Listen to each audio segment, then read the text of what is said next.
Seigneur, où j'enverrai la famine dans le pays, non pas une faim de pain ou une soif d'eau, mais celle d'entendre la parole du Seigneur. Oui, Seigneur, regarde notre pays et notre vie et la famine qui y sévit. Nous avons faim de sens et de paroles vraies, soif de nouvelles naissances et de fidélité. Nous avons faim, Seigneur, accueille-nous au festin de ta parole. Nous avons soif, ouvre les écluses de ton esprit. Nous allons lire ce matin un passage de l'évangile de Jean, chapitre 14, que va nous lire Pierre.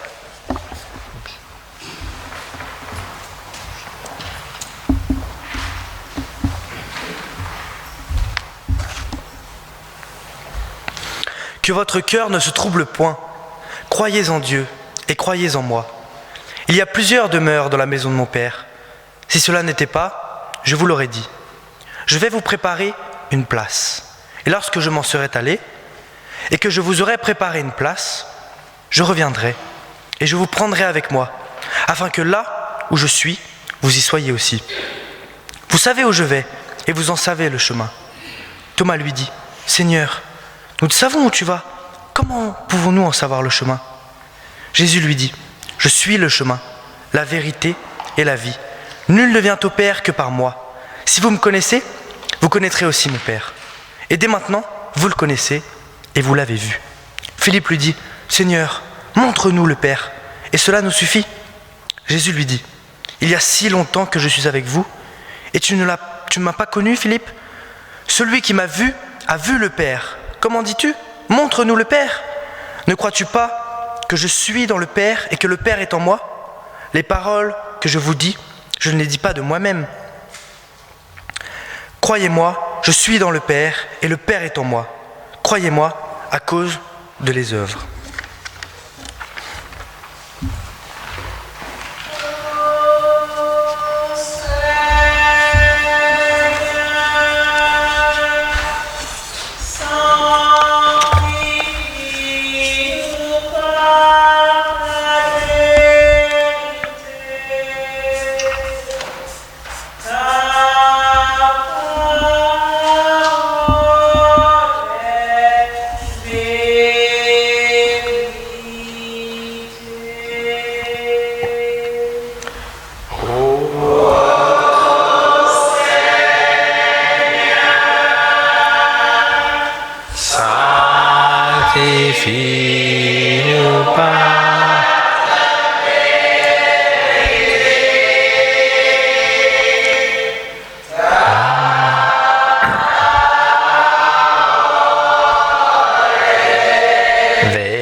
Dans l'évangile de Jean, il est question souvent de rencontrer Dieu dans la foi. La foi signifie cette rencontre. On a déjà l'épisode avec la Samaritaine, quand cette femme a vu Jésus, et puis dans l'épisode de la résurrection de Lazare, ou de le fait qu'il s'est remis à vivre plutôt, que quand bien même on rencontrait Jésus, même si on était mort, on vivrait. Et donc à travers ces exemples, on est amené finalement de contempler Dieu, mais quel est ce Dieu que l'on rencontre dans la foi ? Derrière le mot Dieu, qui est commun à toutes les églises chrétiennes, mais aussi aux juifs, aux musulmans et beaucoup d'autres religions, est-ce que c'est toujours la même chose que l'on désigne par ce mot ? Est-ce que c'est le même Dieu ? C'est une question qui est pertinente. Je sais que plusieurs parmi vous me diront que non. Le Dieu des chrétiens, le Dieu des musulmans, le Dieu des juifs, c'est pas le même Dieu. Mais alors évidemment, ça m'embête un peu comme réponse, parce que je me dis, mais alors combien de dieux y a-t-il ? S'il y a un Dieu des musulmans, un Dieu des juifs, un Dieu des chrétiens, un Dieu pour les hindous, on n'en finit plus. Alors je croyais que Dieu était un, et qu'il était le monothéisme. Alors chacun va dire, oui, mais c'est ça, nous on croit en Dieu unique, c'est le Dieu des autres qui n'existe pas. Mais est-ce que ce n'est pas un peu prétentieux de prétendre, de dire que moi je sais qui est Dieu et les autres ne le savent pas, ou encore mon Église est la seule à détenir l'information sur Dieu et les autres ne le savent pas? C'est des questions qui sont tout à fait légitimes. Surtout que dans la Bible, dans la lettre de Jean, il est dit « Nul n'a vu Dieu ». Mais celui qui était auprès de lui, il l'a vu. Donc on parle de Jésus. Il dit « Qui m'a vu a vu le Père ». Voilà. Là encore, l'image de Jésus, son véritable visage est inconnu. On a des représentations, d'ailleurs de tous les pays, parce que j'ai vu des Jésus africains, tête africaine, parce que les Africains ils se disent, si c'est un des nôtres, il doit nous ressembler. Pourquoi est-ce qu'il devrait être absolument avec la peau rose, les yeux bleus, les cheveux blonds? D'ailleurs, ce n'est pas tellement typique des gens qui habitent en Israël. Et donc, on ne sait pas non plus le vrai visage du Christ. Il est peut-être malgache. Pourquoi pas? Pourquoi pas? C'est pareil pour Dieu. À quoi pensons-nous quand nous pensons à Dieu? Certains diront à rien. Est-ce que vous pouvez m'expliquer ce qu'est rien? Est-ce que vraiment on ne pense à rien? C'est très difficile de penser à rien. Les gens qui font un peu de la méditation, ils s'aperçoivent qu'en fait ils sont tout le temps en train de penser. Ça prend beaucoup de temps pour ne penser à rien. Mais ils disent, ah non, on ne peut pas le représenter. Donc pour certains, Dieu est un concept. Un concept, c'est quelque chose de très abstrait, c'est un petit peu comme une équation mathématique. La plus simple, c'est E égale MC2, mais pour l'expliquer, ce n'est pas toujours évident que la lumière, c'est la matière à la vitesse. L'énergie, c'est la matière à la vitesse de la lumière. Pour l'expliquer, ça prend quand même un peu de temps. On simplifie avec une équation. Et donc, on pense que finalement... Ou alors, c'est le chiffre pi, tiens. Pi, c'est 3, 14, ça continue à l'infini. Dieu serait un petit peu comme ce concept-là. Un concept abstrait.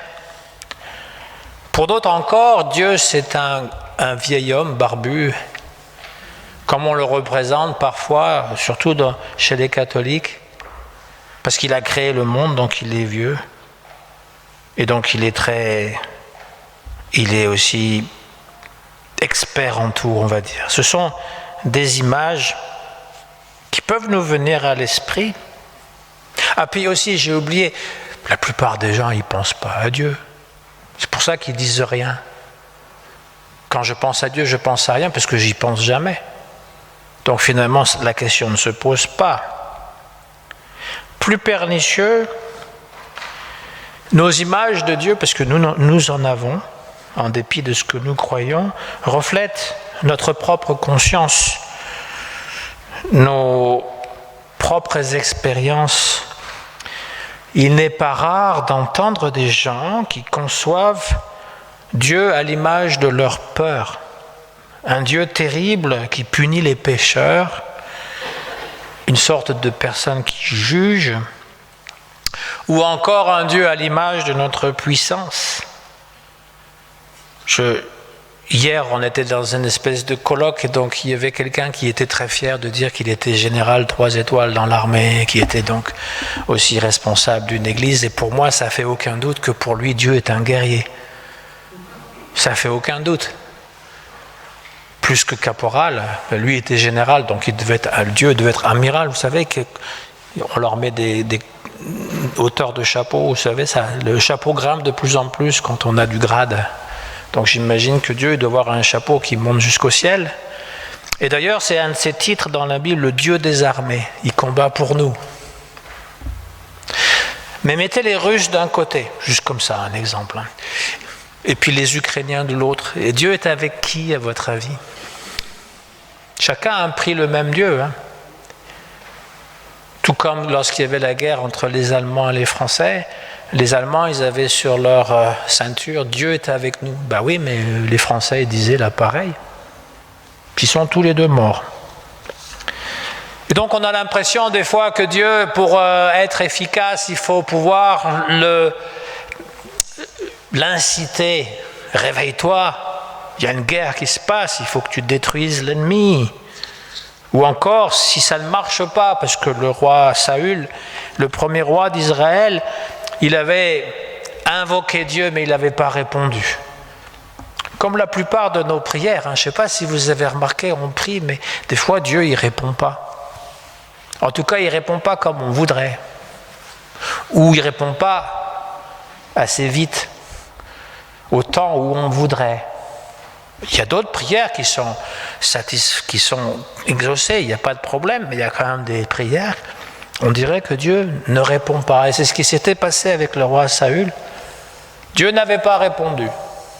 Alors qu'est-ce qu'il avait voulu faire? Il avait voulu sacrifier son fils. C'est aussi une espèce de folie dans la tête des gens, de penser que si Dieu n'agrée pas à ce que je lui demande, il faut que je sacrifie quelque chose qui m'est très cher. Mon enfant. Même Abraham a failli succomber à cette tentation. On dit que c'est Dieu qui lui a dit. Moi j'aime bien les gens qui interprètent la parole de la Bible en disant « il n'a pas compris ». Abraham n'a pas compris. Dieu lui a dit « monte ton fils en haut ». Il ne lui a pas dit de le sacrifier, mais il l'a entendu comme ça. Et de toute manière, que ce soit Dieu qui lui ait incité l'ordre pour le tenter, pour le mettre à l'épreuve ou non, en fait, le pic de cette histoire, ce n'est pas le fait qu'Abraham allait sacrifier son fils. C'est horrible ça, avec un grand couteau. Il allait l'oxyre, le tuer, pour satisfaire un Dieu qui a besoin d'avoir du sang pour être apaisé. Quel est le clou en fait de cette histoire? Que l'ange a retenu la main, que Dieu n'a pas permis qu'il y ait ce sacrifice. On l'oublie, On oublie souvent cette histoire. On parle du sacrifice d'Abraham. Les Juifs parlent plutôt de la ligature d'Isaac. Il l'a lié, mais le sacrifice n'a pas eu lieu. Ce qui montre que Dieu est différent de nos représentations. Nous sommes habitués d'avoir des patrons malcommodes. Je ne sais pas si vous avez des patrons qui sont gentils, ça peut exister. C'est assez rare. En général, le patron, il est là pour embêter les autres. Et pour toujours dire aux autres qu'est-ce qu'ils doivent faire. Ils sont même parfois très colériques et certainement imbus d'eux-mêmes, même s'ils ne sont pas très importants. C'est pour ça qu'ils sont patrons, pour se rendre importants. Et nous projetons sur Dieu la même chose que le patron malcommode, colérique, etc., qui est avide de gloire, de renommée, de puissance, d'argent. Et donc nous avons cette vision que finalement, ce Dieu est un Dieu terrible. Ou alors c'est le Dieu de la fatalité. Un chauffard ivre renverse un enfant, le tue, et on va dire, c'est Dieu qui l'a voulu. Ah bon? C'est ce que Dieu veut, qu'un enfant meure par quelqu'un qui est tellement inconscient qu'il n'a pas pu être arrêté? Ou encore, les Juifs se sont demandé où était Dieu quand ils étaient dans les chambres à gaz et qu'ils étaient condamnés par des gens qui n'avaient aucun scrupule. La question donc est tout à fait pertinente. Quel est le Dieu qui vient à notre rencontre dans la foi? Est-il le Dieu terrible qui laisse les gens mourir selon son bon plaisir? Jésus ici livre un discours d'adieu à ses disciples et il dit une des phrases qui symbolise ou qui résume tout l'évangile: je suis le chemin, la vérité et la vie. Nul ne vient au Père que par moi. Est-ce que cette suivance du Christ, cette vérité, ce chemin est à l'image du Dieu terrible qu'on se représente? Il est quand même assez facile de voir que la plupart du temps, quand Jésus est représenté dans les églises, il est représenté en train de mourir sur la croix.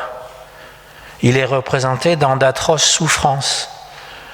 Que la plus grande partie ou l'insistance de la plupart des chrétiens, c'est de nous représenter Jésus mort. Et la suivance, quand on veut suivre Jésus, c'est aussi la souffrance.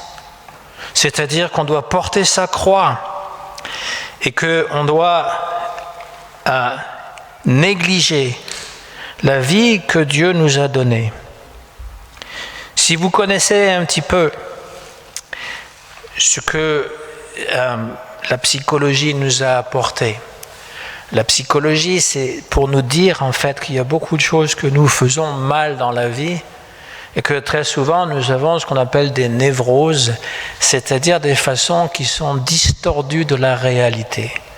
Avec ces images que nous avons d'un Dieu guerrier, d'un Dieu sanguinaire et d'un Jésus qui meurt sur la croix tout le temps. On le voit tout le temps sur la croix. Est-ce que ce n'est pas en fait une idée totalement névrosée de la vie, une espèce de rejet de la vie telle qu'elle est? Est-ce que ce n'est pas en contradiction flagrante avec tout ce que Jésus a fait de son vivant? Il semble qu'il disait toujours oui à la vie. Lorsqu'on lui amène une femme adultère pour la lapider, est-ce que Jésus prend une pierre pour pouvoir la jeter sur la femme? Il accuse même personne. Et il dit simplement, vous voulez la lapider parce que vous pensez qu'elle a mal agi, que celui qui n'a jamais rien fait de mal jette la première pierre. Quand on lui amène des prostituées, des gens qui sont paralysés et qui sont aveugles ou qui ont la lèpre, il les guérit, il a de la compassion.